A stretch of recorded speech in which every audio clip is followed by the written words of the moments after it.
আমরা একটু আগে আমাদের মাঝে লুপিকে খুঁজে পেয়েছি। এখন আমরা লুপির অনুভূতি জানতে চাইবো, সে বাংলাদেশে এসে তার অনুভূতি কি। বলেন লুপি, আপনার অনুভূতি কি? আপনার চেহারা তো পাল্টে গেল কেন? আপনি তো কালো হয়ে গেলেন কেন? লুপি, আপনি তো কালো হয়ে গেলেন কেন? বলেন। হ্যাঁ, তারপরে আমি জাপান থেকে বাংলাদেশে ও মা, লুপি বাংলাদেশে কথা কয়। বাংলাদেশে আসলে বাংলা কথা বলি।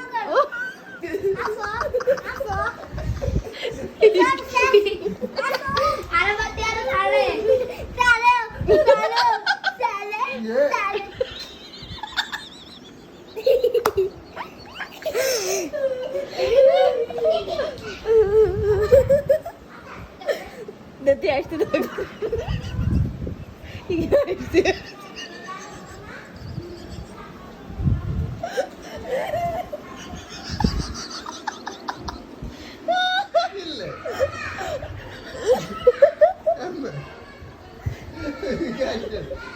Yeah.